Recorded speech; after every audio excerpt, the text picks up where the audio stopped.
Bueno, hola, ¿cómo andan? Tanto tiempo sin vernos. Disculpen, ¿no? La demora en subir este otro análisis, pero bueno, la verdad que hay muchas cosas que hacer. Hasta bueno, tuve un sobrinito, el primero y el único, Sebastiano, que nació en Milano, Italia, y fuimos con mi madre. Y bueno, obviamente eso, 5 semanas estuvimos, así que bastante tiempo.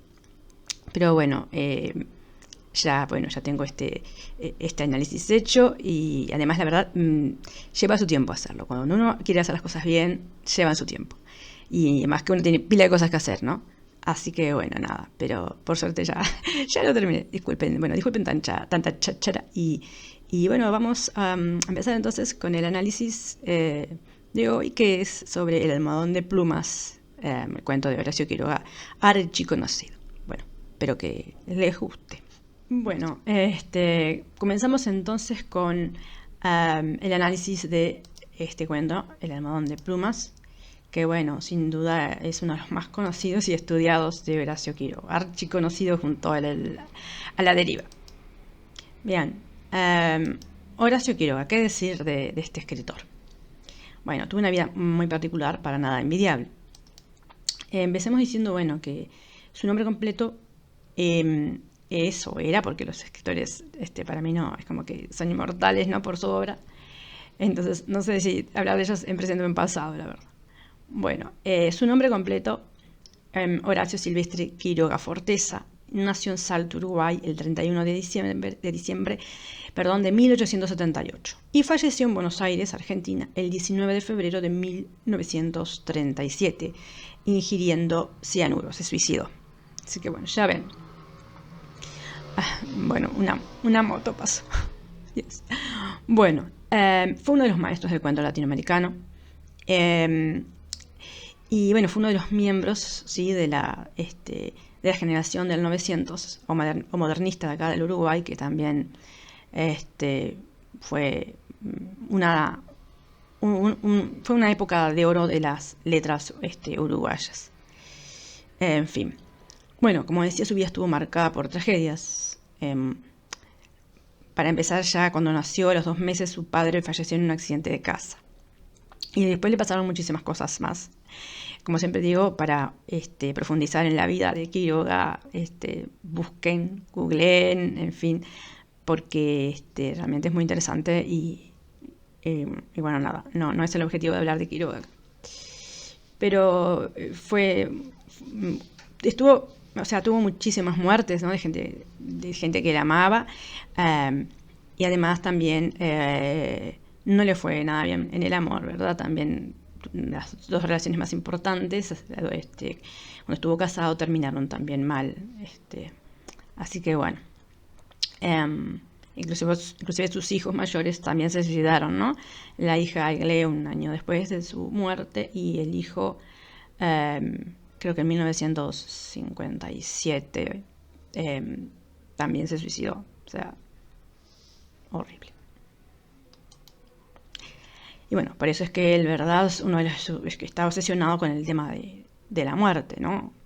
Y también del amor, pero el amor de locura. Por eso no es que haya una coma ahí que se olvidaron de poner, sino que porque sus cuentos, los que están acá, que este libro también es uno de los más conocidos de él, más famosos, que se ha vendido en muchísimas partes del mundo.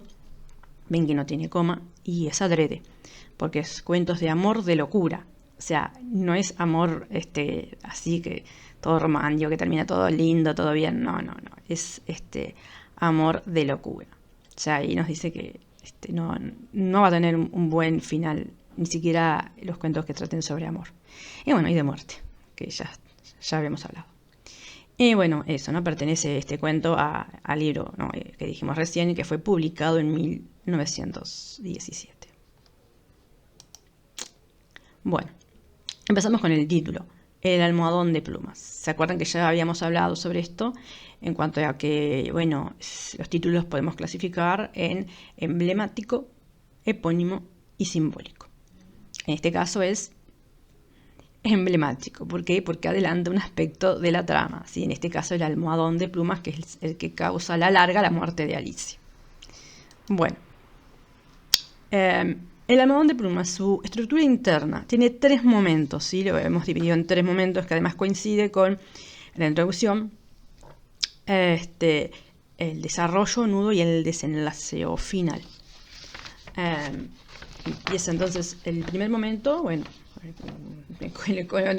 cuando comienza, ¿no? Su luna de miel, y termina cuando dice en nada hasta que llegaba su marido por acá. Como saben, yo trabajo con fotocopias porque es mucho más práctico. Y bueno, el segundo momento empieza cuando dice no es raro que adelgazar acá. Y termina cuando dice y el sordo retumbo de los eternos pasos de Jordán acá. Y bueno, y el último empieza cuando dice Alicia murió, por fin, hasta el final, obviamente. Y vamos a analizar como siempre de a poquito. Bueno, empezamos con el narrador. Como saben, yo trabajo, hay varias clasificaciones, yo trabajo la de interno, externo, primera, segunda, tercera persona y omnisciente, infrasciente y equisciente. Bueno, leo el comienzo para darnos cuenta de qué tipo de narrador es este. Su luna de miel fue un largo escalofrío. Rubia, angelical y tímida, el carácter duro de su marido heló sus soñadas niñerías de novia. Bueno, como vemos aquí, el narrador es externo, porque está fuera de la historia, no está narrando fuera de la historia.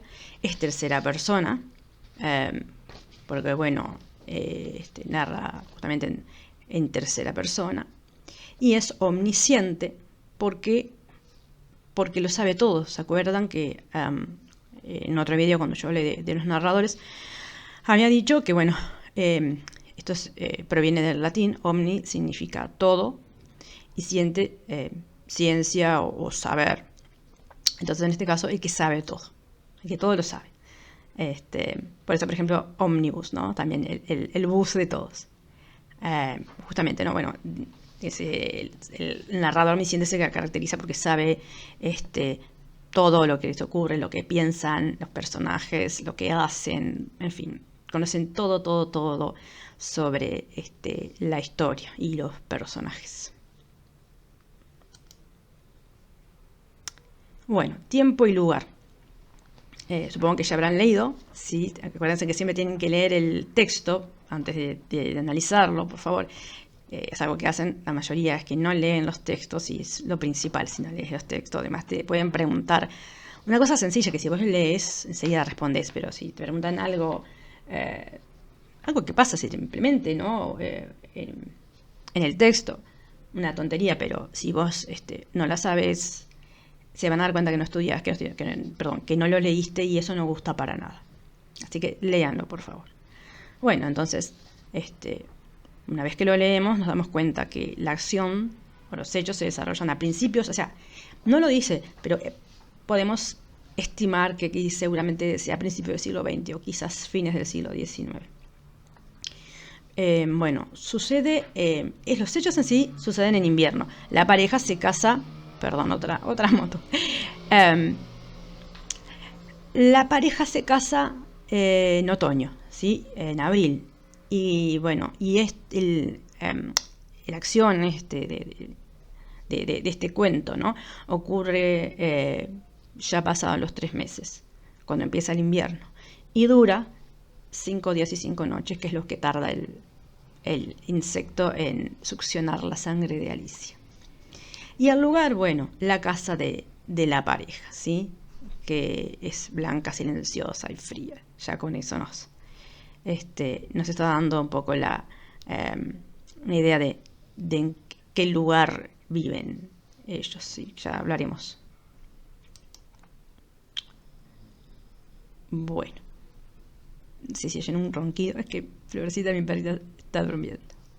En fin, bueno, personajes. Los personajes acá el tema de los personajes es bastante controvertido. No sé si también recuerdan que A la deriva me pasaba lo mismo con la víbora, que yo la había puesto como un personaje.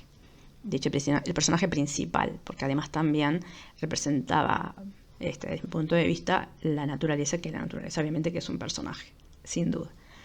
Hay gente que no, que te va a decir que no, que es un personaje incidental, o que esto, lo otro. Bueno, todo depende, digo, si, como digo yo, si lo argumentás bien, no está mal. Es lo que tiene la literatura. No es como la matemática, que es 2 más 2 es 4 y no me digas otra cifra porque está mal. No, en literatura hay mucho de interpretación. Y reitero, mientras esa interpretación esté bien argumentada, es válida. Bueno, los principales entonces, desde mi punto de vista, son Alicia y Jordan. Y el parásito también, ya vamos a hablar del parásito, pero bueno, primero que si el parásito no existiera, no habría desarrollo, no habría conflicto, porque Alicia nunca se enfermaría. Y además porque el parásito también es como el otro yo de Jordan, que también lo vamos a ver ahora. Y bueno, los secundarios, el médico y la sirvienta. No me gusta el término la sirvienta, pero bueno, es el que está en el cuento.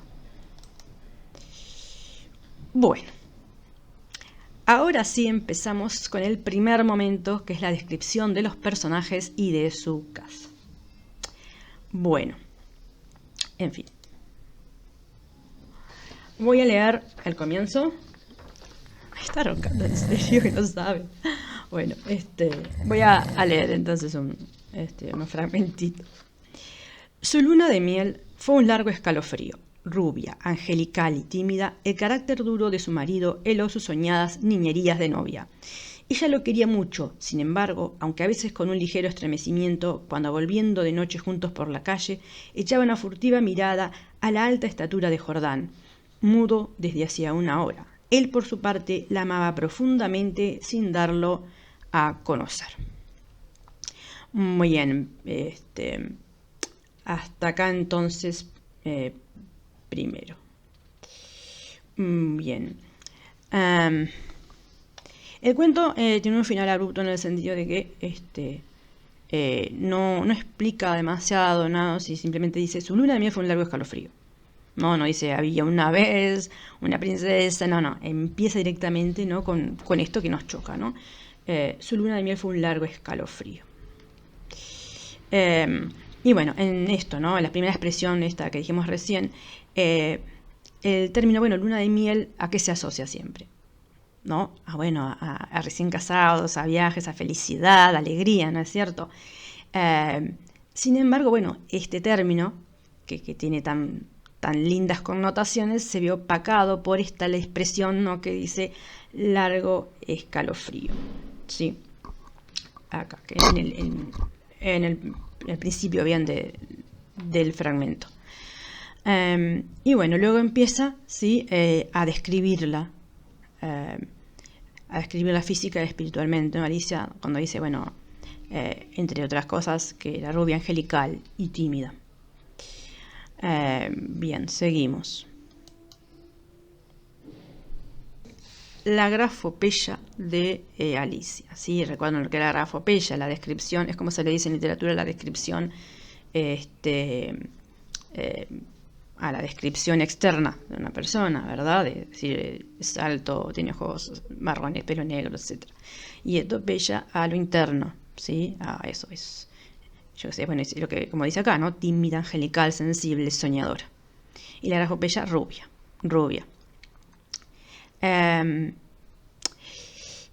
La rubia, el color rubio siempre está asociado a eso, ¿no? Cuando vieron que en los cuentos, no todo, pero sí, la mayoría de las princesas son todas rubias, que refuerza esto, ¿no? Justamente que dice acá, le da una imagen más angelical, se ve como más etérea, ya ahí, ¿verdad?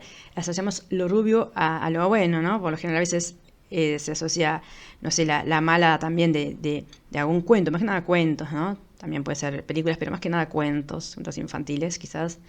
Es de pelo negro, ¿no? Puede ser, no siempre. Y la fogosa, el pelo pelirrojo, ¿no? Son como estos tópicos que ya hay sobre cómo pueden ser las personas, depende del color de pelo. Así que la pone rubia, ¿no? Ya la pone como alguien que sabemos que justamente tiene en realidad las de perder en cuanto a su carácter, ¿sí? Que este carácter no la va a ayudar en nada a tratar de de sobrevivir en esta casa con este marido tan frío, ¿no? Que ahora vamos a ver. Acá como vemos, ¿no? Que esto sumado como dice, ¿no? Como mira Jordán, lo mira como, uy, qué alto está, qué inaccesible, ¿no? Bueno, eso nos da la pauta que es una mujer frágil, soñadora, vulnerable, sumamente sensible y dependiente de su esposo, como también vamos a ver enseguida. Bien, sigo leyendo. Durante 3 meses se habían casado en abril, vivieron una dicha especial.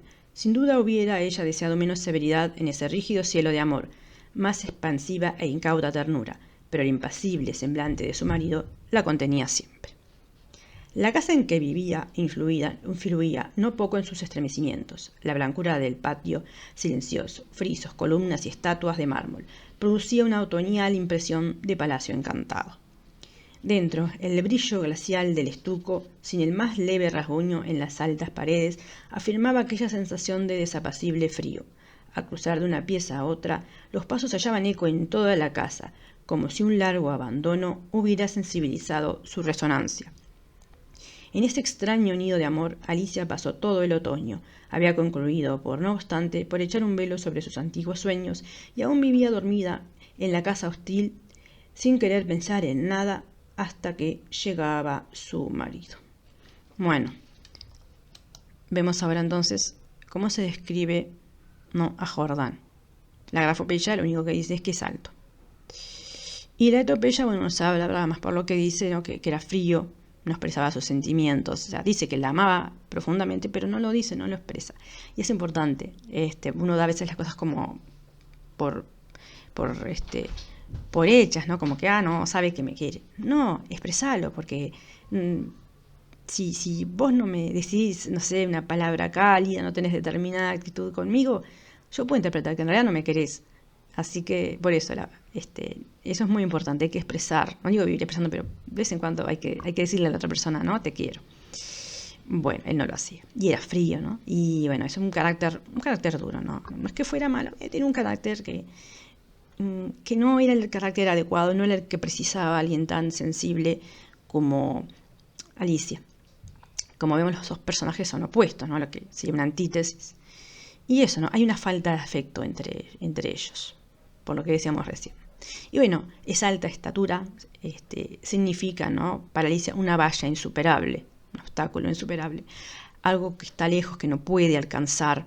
Y bueno, el temperamento de Jordán contribuye a que persista esa barrera que impide que sean una pareja feliz. ¿Sí? No parecen obviamente una pareja recién casados. Por eso no hay comunicación. No hay comunicación. Porque si nosotros leemos esto sin saber que se habían casado recién, no sé, podemos pensar que ya llevan, no sé, 20 años de casado. Horrible. Bueno, seguimos entonces. Bien, la casa acá, ¿verdad?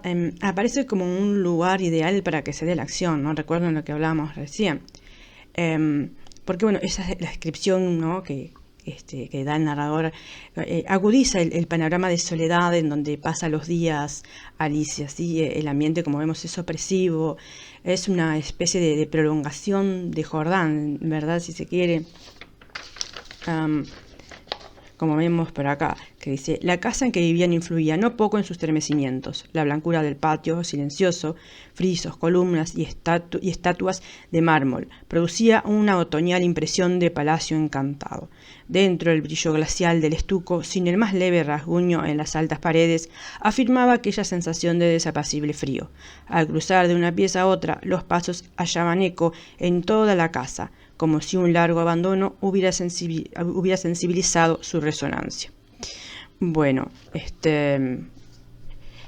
llamemos, ¿verdad?, que realmente se parece a Jordán, ¿verdad?, por eso, porque es frío como Jordán. Vemos, ¿no?, que acá hay un paralelismo psicocósmico entre la descripción de la casa y el carácter de Jordán, ¿no?, y a su vez la relación que lo unía con su mujer, con Alicia, ¿sí? Recuerden que el paralelismo psicocósmico ya lo habíamos visto en A la deriva, Y bueno, es un recurso literario que se utiliza para establecer una similitud entre el estado anímico de los personajes y los elementos de la naturaleza, ¿sí? O sea, el paralelismo, ¿no? Expresa, ¿no? La naturaleza, perdón, expresa los sentimientos de los personajes. Esto es algo muy propio del romanticismo. En el romanticismo se utilizaba muchísimo, muchísimo.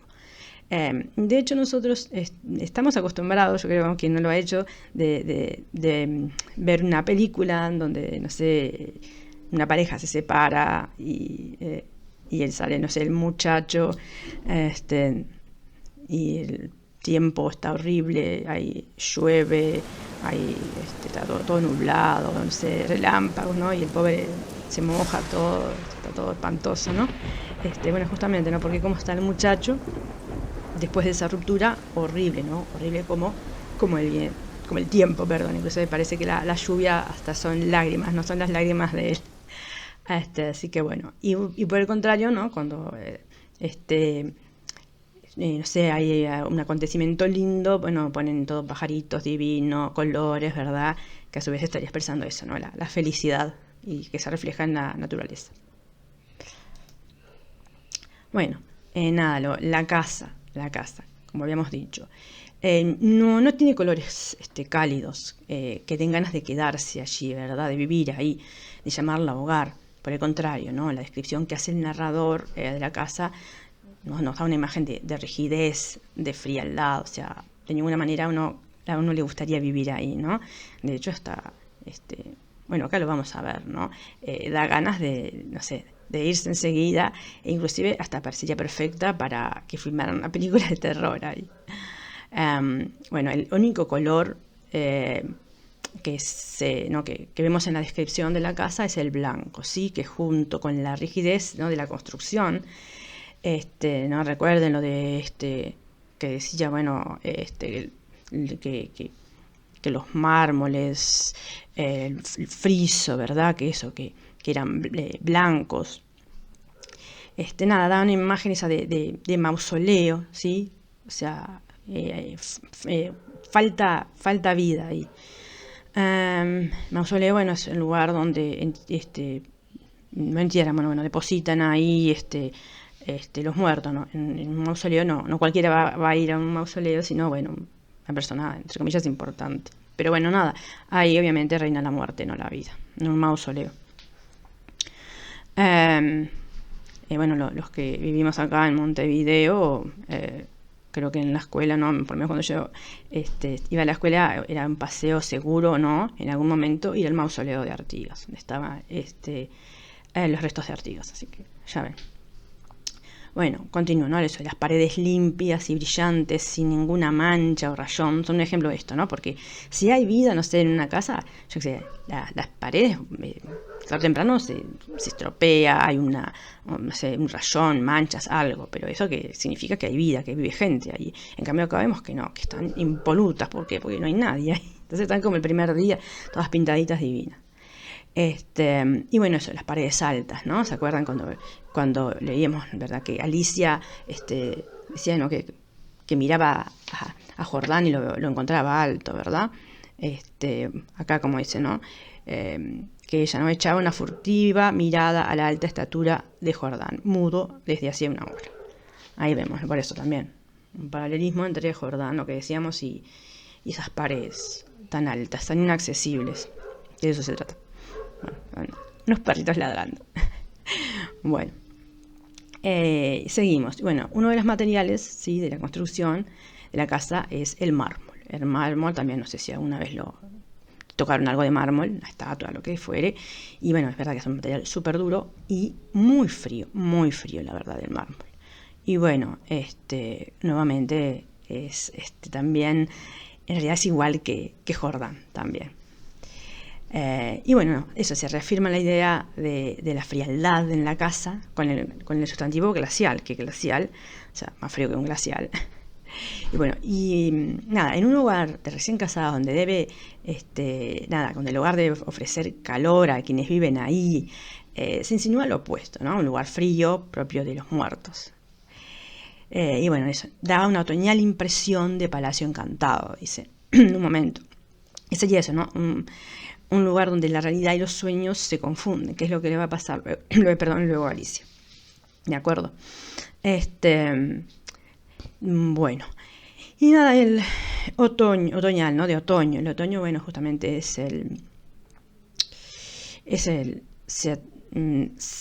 también, el otoño suele ser símbolo del fin de la vida, ¿no? Ya cuando se aproxima el fin de la vida. También supongo que habrán escuchado la expresión, está en el otoño de la vida, es eso, ¿no? Que son las personas ya mayores.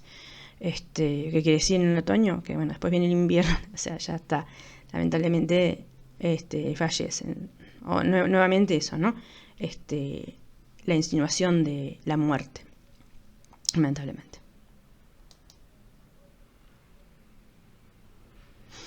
Bueno, entre la descripción de la casa y Jordan, no, como que creo que nos dimos cuenta ya, encontramos un nuevo paralelismo psicocósmico, ¿sí? Lo que decíamos, ¿no? La personalidad de Jordan coincide perfectamente con los rasgos de la casa, ¿no? Que describió recién el narrador. Lo que decía, ¿no? Ambos son fríos, hostiles, rígidos, ¿no? Duros. Y bueno, entre ellos, entonces, el único ser vital de la casa hasta el momento es Alicia. Entonces imagínense en pobre, ¿no? Alicia decepcionada, luego de haber esperado a un Jordán, ¿no? Un marido más tierno, más emotivo, más sensible.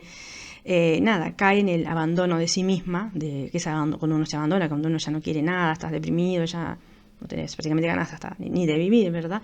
Entonces, eso, ¿qué pasa acá en la ensoñación y la dependencia total de su marido?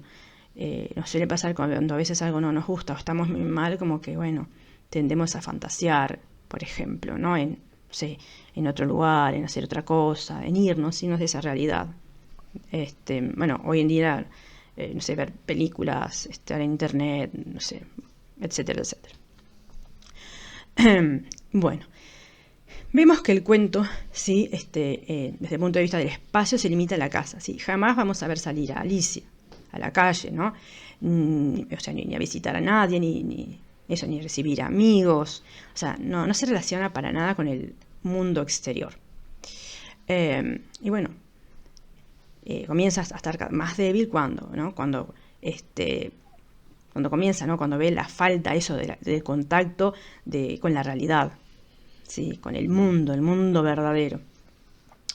Y bueno, obviamente por todo esto creo que queda clarísimo que entre la pareja se levanta un muro tan impenetrable que impide la comunicación amorosa entre ellos, ¿sí? No hay comunicación. Y bueno, y ya lo vemos también en el cuento que el diálogo es prácticamente nulo, no hay comunicación prácticamente entre los dos, que es muy, muy triste. Bien. Bueno, aquí comienza el segundo momento del cuento, que es la enfermedad de Alicia.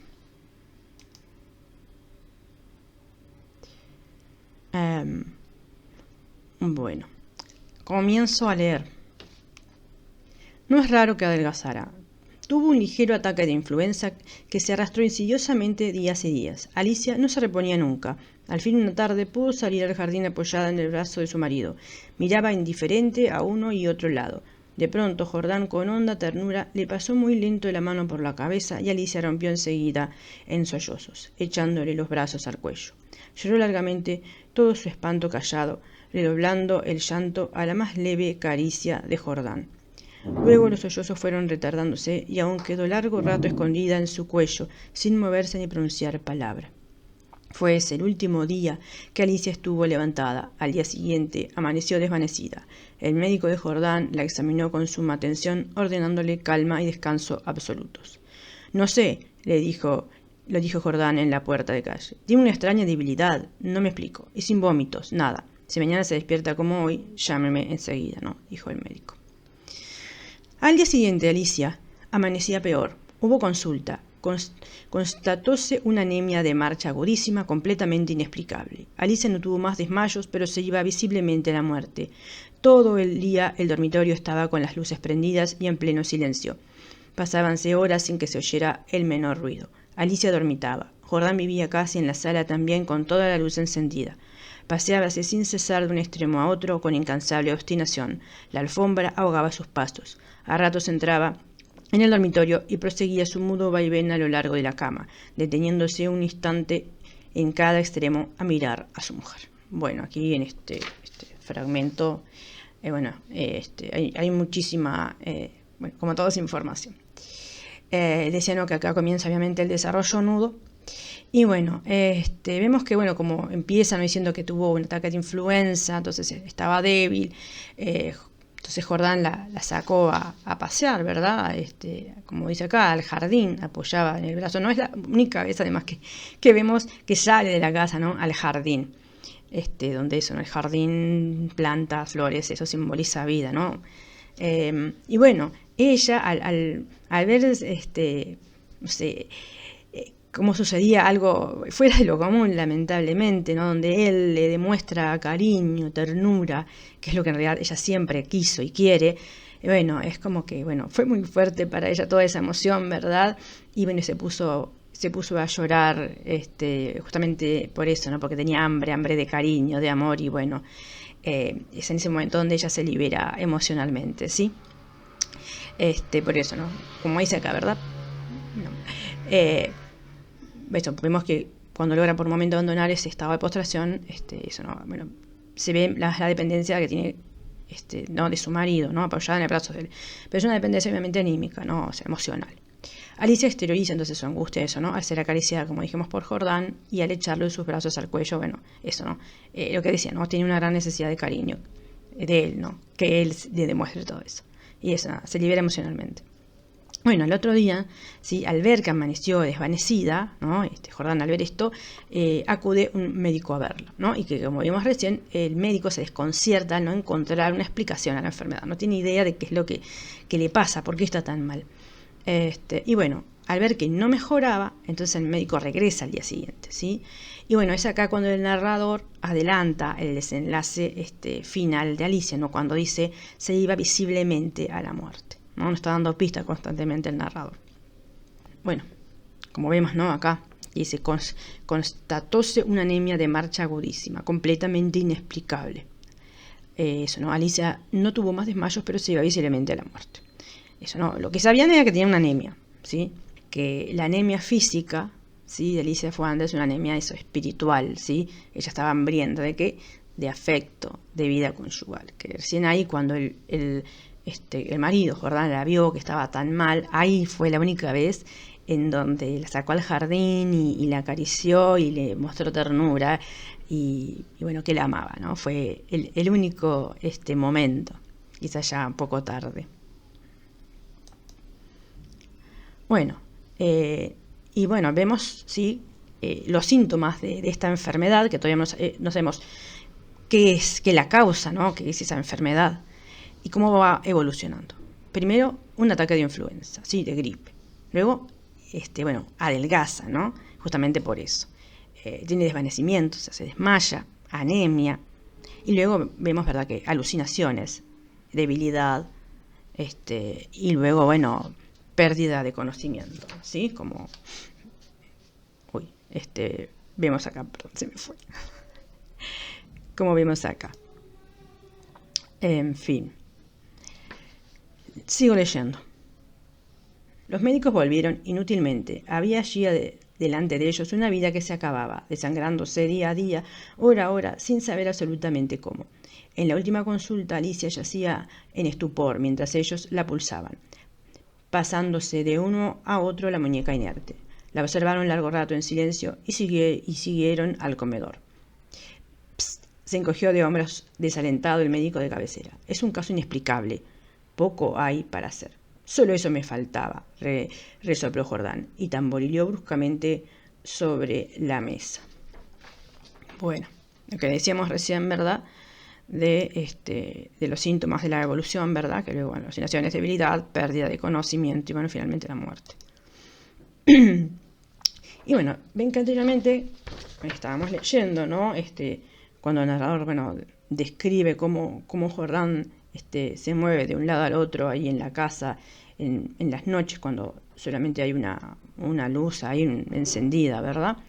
Y eso, en el silencio del dormitorio, donde está Alicia. Entonces, esto, ¿no?, con las luces y el silencio del dormitorio y la sala, ¿no?, todo eso es como está describiendo una atmósfera fúnebre, ¿sí? Con todo esto. Y bueno, aquí entonces vemos otro paralelismo psicocósmico entre el aspecto fúnebre de la casa, ¿sí? Porque ella directamente es fúnebre, con Alicia, que se iba visiblemente a la muerte, ¿verdad? Y bueno, y eso, y la proximidad de la muerte de Alicia, es el paralelismo. Y bueno, vemos también, ¿no?, cuando dice el narrador que la alfombra que ahoga los pasos de Jordán, bueno, ahí acentúa el silencio, ¿sí? Porque es la alfombra la que, la que hace que los pasos no se sientan. Y bueno, es decir, Jordán, ¿no?, manifiesta su nerviosismo con el continuo deambular entre la sala y la cama en donde se encuentra su esposa. Que eso es común, ¿no? Cuando uno está nervioso, camina de un lado al otro, por lo menos yo hago eso. Y bueno, eso. La extraña enfermedad, como ya habíamos visto, le origina a Alicia alucinaciones en forma progresiva, ¿sí? Cada vez tiene más y peores alucinaciones. Bueno, acá vemos entonces el manejo del misterio por parte del narrador, ¿sí? Primero las alucinaciones son confusas y flotantes, luego se vuelven corpóreas y descienden al ras del suelo, ¿sí?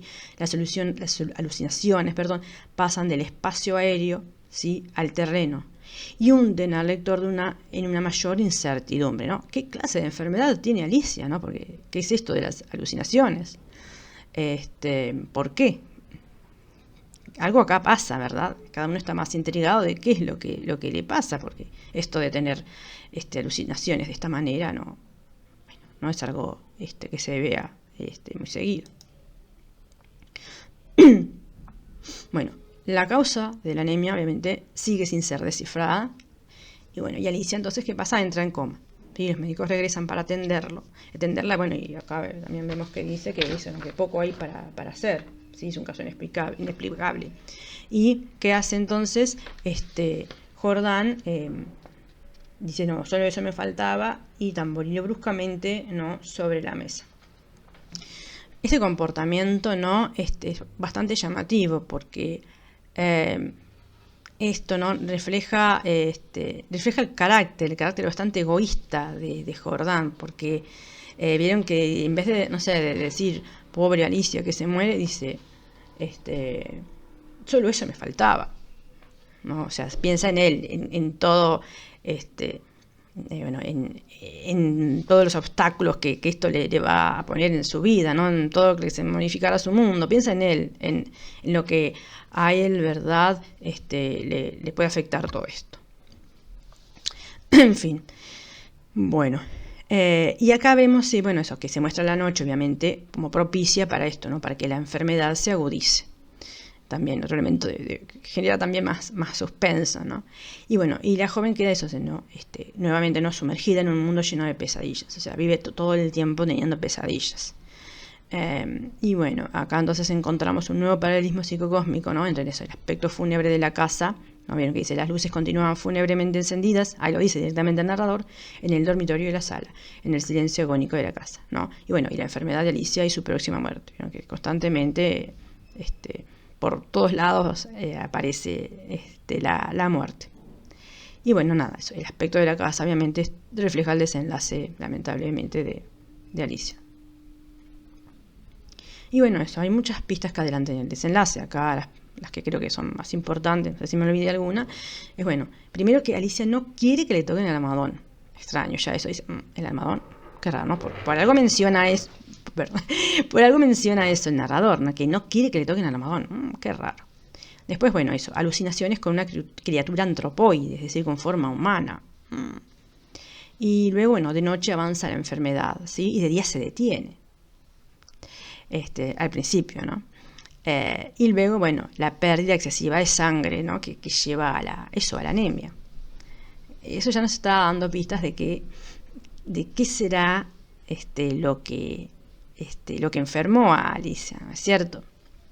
Que bueno, el almohadón, obviamente sabemos que está dentro del almohadón, lo de la criatura antropoide, o sea, con forma humana, porque creo que ya habíamos dicho que Jordán es como que fuera el otro yo de Jordán, como si fuera en parte Jordán que le está chupando la sangre, ¿verdad?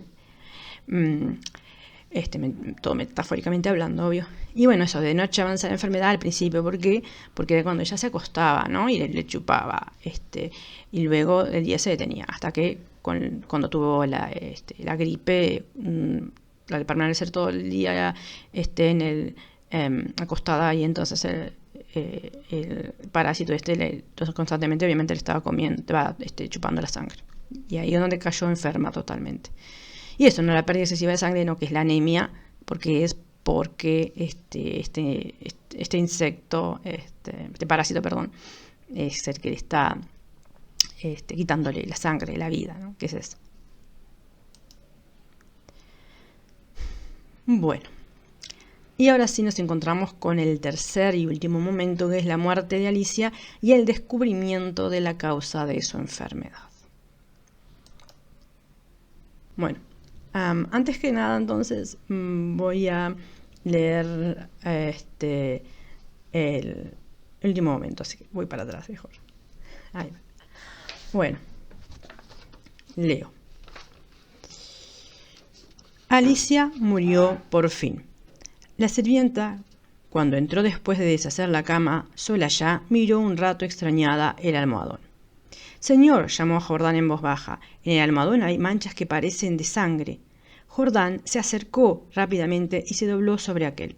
Efectivamente, sobre la funda, a ambos lados del hueco que había dejado la cabeza de Alicia, se veían manchitas oscuras. «Parecen picaduras», murmuró la sirvienta, después de un rato de inmóvil observación. «Levántelo a la luz», le dijo Jordán. La sirvienta lo levantó, pero enseguida lo dejó caer y se quedó mirando a aquel, lívida y temblando. Sin saber por qué, Jordán sintió que los cabellos se le erizaban. «¿Qué hay?», murmuró con la voz ronca. «Pesa mucho», articuló la sirvienta, sin dejar de temblar. Jordán lo levantó.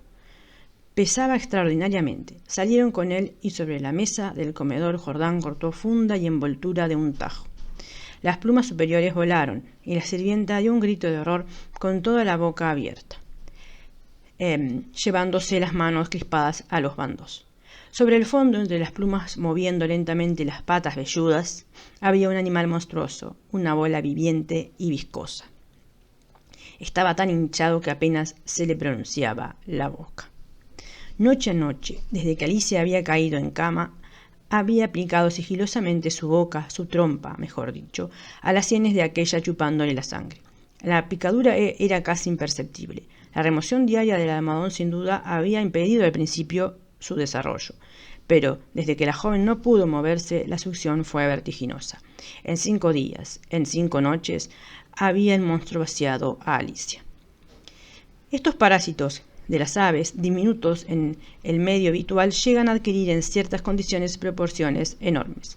La sangre humana parece serles particularmente favorable y no es raro hallarlos en los almohadones de plumas.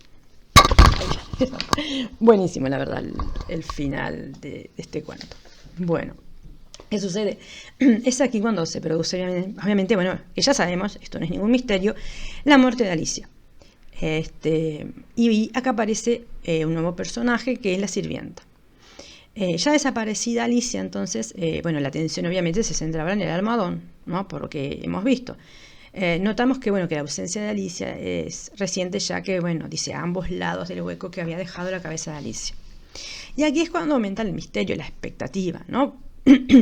Cuando acá la sirvienta se da cuenta de que hay algo raro en el almohadón, porque pesa mucho, ¿verdad? Y hay unas manchitas de sangre. Ahí, bueno, ni hablar, esos elementos acentúan, ¿no? Como dije, el misterio, la expectativa. Y bueno, entonces el almohadón ya fue levantado por ella, bueno, y bueno, delante de Jordán, y eso, lo deja caer porque siente que pesa mucho, ¿sí? Entonces es ahí cuando Jordán actúa con rapidez, cortando la funda del almohadón. Y bueno, como dice acá, efectivamente el silencio es roto por el grito, ¿sí? de esta mujer, de la sirvienta. Y es ahí cuando se revela la incógnita del cuento, ¿no? Cuando aparece el personaje hasta ahora ignorado, que es el monstruo que desangró a Alicia, ¿no? Hasta llevarla a la muerte. Y que se describe como animal monstruoso, bola viviente y viscosa y con patas velludas. O sea, toda la descripción que hace el narrador asusta por un lado, y por el otro más que nada da asco, ¿verdad? además de imaginar, que además dice, ¿no? que era muy grande, imaginar eso, ¿no? que tenía eso, pobre mujer, debajo de la cabeza, ¿no? ahí en la almohada, que convivía con ese bicho que además le estaba chupando la sangre, es bastante feo, la verdad. Bueno. Bueno, como vimos, ¿no? El cuento mantuvo el ocultamiento, ¿no? de esto, de la causa de la enfermedad hasta el final, ¿no? Donde vemos, ¿no? que el final es totalmente inesperado. Es decir, bueno, yo ya lo leí 80.000 veces, entonces, pero si la primera vez creo que nos pasó a todos que lo oímos, no teníamos ni idea, o sea, jamás podríamos haber adivinado que era un parásito, un monstruo ahí horrible, el que le estaba chupando la sangre y por eso Alicia estaba tan mal. Bueno, cuando el final es así totalmente inesperado, se llama cuento con efecto, ¿sí? ¿Qué es eso? Es cuando un final es sorpresivo, inesperado. Que no sucede en realidad con a la deriva, porque sabemos que el hombre va a morir, porque es obvio, ¿no? Todo nos está indicando que va a morir. Acá no, esto es con efecto porque la verdad que nadie se imagina este final. Y lo que decíamos, ¿no? Que existe una relación entre Jordán y el insecto ese monstruoso, el parásito, ¿no? El parásito, perdón. Aparentemente, ¿no? Un descuido del narrador hace referencia, ¿no? Cuando dice a la boca del insecto, ¿no? Y luego se corrige y dice, no, su trompa, mejor dicho. Es una falsa equivocación, digamos, porque con esto de equivocarse, de decir boca en lugar de trompa, es algo también que nos está adelantando también. Nos está adelantando, no, nos está diciendo de alguna manera quién fue a la vez también el culpable de lo que le pasó a Alicia, ¿verdad? Porque la boca se asocia con seres humanos, la trompa no, con animales. Y ahí es donde vemos, ¿no? Que es como que es Jordán, ay Dios mío, perdón, que es Jordán que le ha succionado la vida, ¿sí? Por eso, ¿no? Lo que decíamos del paralelismo entre Jordán y este bicho espantoso. Y bueno, eso, ¿no? Así podemos interpretar eso, ¿no? Esa identificación de los dos, con la sola diferencia de eso, que uno tiene boca y el otro trompa. Y en realidad ellos son los únicos responsables de la muerte de Alicia.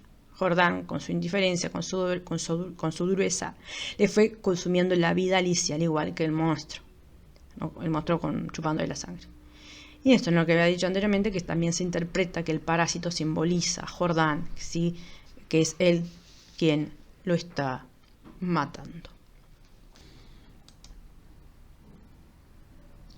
Bueno, como veníamos diciendo, al final de este cuento hay un último párrafo, ¿sí? Que se los leo. Estos parásitos de las aves, diminutos en el medio habitual, llegan a adquirir en ciertas condiciones proporciones enormes. La sangre humana parece serles particularmente favorable y no es raro hallarlos en los almohadones de plumas. ¿Qué sucede? El cuento podía haber terminado perfectamente, ¿no? Con el párrafo anterior que dijo, ¿no? En 5 días, en 5 noches, había el monstruo vaciado a Alicia. Y ahí ya está. Igual estaba bien, ¿no? Se entendía. Pero ¿qué pasa acá? El narrador nos quiere dar algo más de verosimilitud al relato. ¿Qué sucede? ¿Qué es la verosimilitud? Bueno, como dice acá, ¿no? Acá sí, refiere a lo semejante o similar a la verdad, ¿no? A lo que tiene apariencia de verdadero que resulta creíble. ¿Qué quiere decir? Bueno, que acá nos da esta definición para darle eso, ¿no? Un toque científico, ¿no? Para que esto parezca científico y entonces más creíble. Porque ¿qué sucede? Podemos decir, ay, pero mirá este invento que hay acá de que un insecto, no sé, un parásito que llega a crecer muchísimo, que está en la almohada de plumas, en el almohadón de plumas, vació a Alicia. Digo, ¿quién se le va a creer eso? No, esto es una locura. Bueno, pero ¿qué sucede? Al decir esto, ¿no? Y explicarnos que, bueno, que estos parásitos, ¿no? se encuentran en las aves y por lo tanto pueden ir, ¿no? Dentro de las plumas pueden ir, no las plumas que sirven para hacer los almohadones, puede entonces un parásito de estos ir ahí sin que nadie se dé cuenta. Entonces nosotros compramos un almohadón de plumas o una almohada, puede ser que nos pase lo mismo, a nosotros o a alguien, ¿no? A cualquier otro. Entonces, bueno, ¿no? Eso además a la vez hace que nos dé más horror, no más terror el final, porque ¿qué pasa? Quiere decir que no solo sucede en el relato, sino que puede suceder en el mundo real. O sea, que nosotros compremos un almohadón de plumas o una almohada de plumas y que al dormir, ¿no? haya este insecto y también nos clave acá los cositos de esto que tiene y nos succione toda la sangre y muramos al igual que Alicia, ¿no es cierto?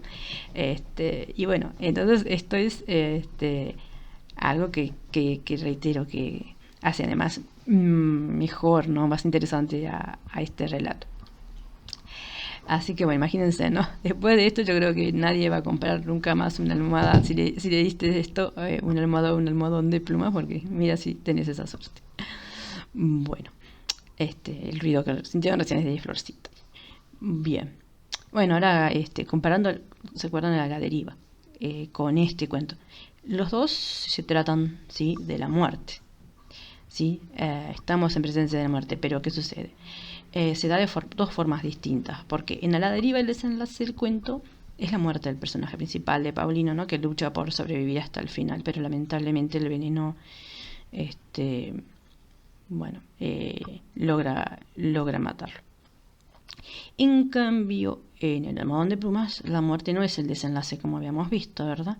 Sino que el final se centra en el monstruoso animal ¿no? que hablamos o que está oculto en el almohadón. Es un cuento, ¿no? Bueno, con muerte eso y dirigido a producir un efecto final de horror, como dijimos, ¿no? Y vemos que Alicia se deja morir, no lucha como Paulino, además, ¿sí? Y bueno, como dijimos antes, ese efecto sorpresa, ¿no? Que tiene al final. Así que esa es la diferencia. Bien, seguimos. Bueno, temas. Los temas. Tenemos el tema principal o central, que sería, esperen que pasa una moto, ahí. El tema principal o central sería la enfermedad y muerte inexplicable de Alicia, ¿sí?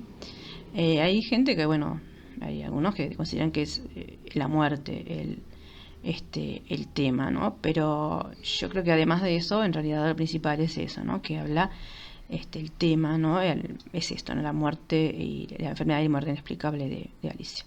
Y como tema secundario, el amor, la locura y la muerte, ¿no? Y la incomunicación de la pareja, que está unido también a esto del amor, ¿no? Pero un amor que no da frutos, que no tiene un final feliz, como porque todos los cuentos de Quiroga que tratan eso de amor, ¿no? Es un amor de locura, unido a la locura, no un amor romántico con un final feliz, sino que nada que ver, lamentablemente, ¿no? Ya vimos la historia de vida que tuvo el pobre Quiroga, entonces, bueno, así son sus cuentos. Bueno, y el final, consideraciones finales. Bueno, como habíamos dicho, la influencia que tiene Poe en sus obras, ¿no? En sus cuentos, acá de Quiroga, nadie lo va a cuestionar, ya se sabe. Pero bueno, además de una similitud temática en los relatos, también, ¿no? Adopta de Poe la concepción de que cada cuento debe conservar una unidad de efecto o de impresión, ¿sí? Para impresionarnos, y por lo tanto debe ser breve, ¿no? En ese sentido, bueno, el almohadón de plumas, que fue publicado en un periódico en 1905 y luego incluido en el libro Cuentos de amor, de locura y de muerte, que fue publicado a su vez en 1917, es un ejemplo de esto que les dije, ¿no? ¿Por qué? Bueno, porque es un relato breve, como hemos visto, y con un pico de intensidad y concentración, ¿no? De esta intensidad en el final, ¿no? Llega un momento en que cada vez estamos con más dudas, a ver qué pasa, cada vez tenemos más ganas de conocer el final, más intrigados por esto, y bueno, hasta que al final ahí ya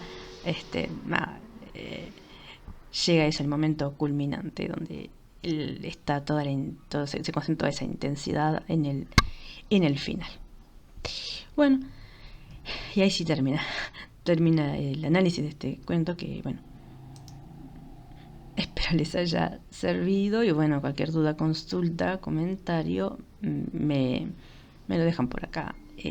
Y bueno, yo les contestaré en la medida de lo posible.